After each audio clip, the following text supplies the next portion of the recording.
MRO గాని CI గారు ఇంతవరకు రాలేదండి. ఈరోజు కమిషన్ వస్తుంది కాబట్టి మనం వచ్చి చెప్పిన తర్వాత మార్నింగ్ వచ్చి మేము ఆర్ఎన్బి గెస్ట్ హౌస్ లో డీడీ గారితో గొడవ పడితే అంటే సరుకులు ఇస్తారా అంటున్నామా? సరుకులు ఇస్తారా అంత అవగాహన లేకుండా నిర్లక్ష్యం ఉండదు.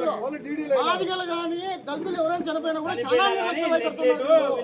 చాలా నిర్లక్ష్యంగా ఉంటారు అధికారులు మొత్తం. ఎందుకంత నిర్లక్ష్యం? మాదిగలు జరిగిపోతే అంత నిర్లక్ష్యమా? మాదిగలు జరిగిపోతే అంత నిర్లక్ష్యమా? ఖచ్చితంగా అయితే కలెక్టర్ రావాలా, ఎస్పీ గారు రావాల్సిందే. ఎంత దారుణమైన పరిస్థితి ఉందంటే చాలా దారుణంగా ఉంది. ప్రతి ఒక్కరు గమనించాలి మిత్రులారా. మీరంతా ఈ రోజు రమేష్ అన్న కుటుంబానికి జరిగింది, రేపు మనకు కూడా జరుగుతుంది. మనకు కూడా జరిగినా కూడా ఈయన రాష్ట్ర స్థాయి లీడర్కే ఇంత అన్యాయం జరిగితే సాధారణ మనిషి చనిపోతే ఎంత దారుణంగా ఉంటుందో పరిస్థితి ఒక్కరు ఆలోచించుకోండి. ప్రతి ఒక్కరి ముట్టడి కూర్చోండి. ఇప్పుడు అధికారులు ఎవరిని బయట రానికూడదు. కలెక్టర్ రావాలి, ఎస్పీ రావాలి. అయిపోతే ఇక్కడికి ఖచ్చితంగా కలెక్టర్, ఎస్పీ రావాల్సిందే.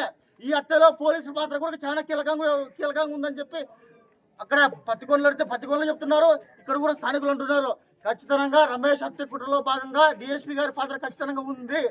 ఖచ్చితంగా విచారణాధికారి డిఎస్పీ గారి పైన కూడా ఎఫ్ఐఆర్ నమోదు చేయాలని చెప్పి ఈరోజు మేము ఎస్సీ ఎస్టీ ప్రజా సంఘాల తరఫున డిమాండ్ చేస్తున్నాం.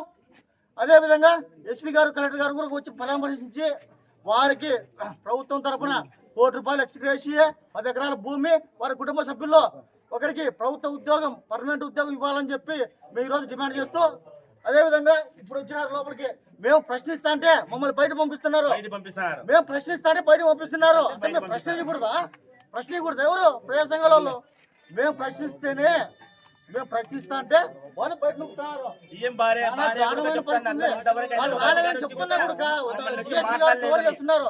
డిఎస్పీ గారి మీద వెంటనే ఎఫ్ఐఆర్ నమోదు చేయాలని చెప్పి ఈరోజు ఎస్సీ ఎస్టీ ప్రజా సంఘాల తరఫున డిమాండ్ చేస్తున్నాం. డిఎస్పీ గారి నిర్లక్ష్యం వైఖరి, దళితుల పట్ల డిఎస్పీ గారి నిర్లక్ష్యం వైఖరి, దళితుల పట్ల డిఎస్పీ గారి నిర్లక్ష్యం వైఖరి, దళితుల పట్ల డిఎస్పీ గారి నిర్లక్ష్యం వైఖరి.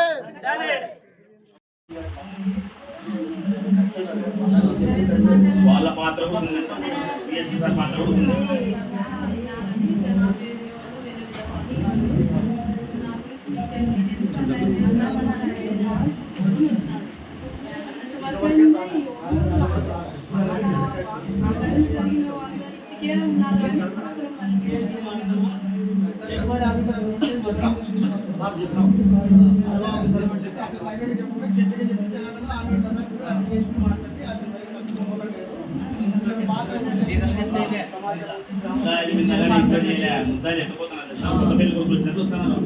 ఆ వీడియోలో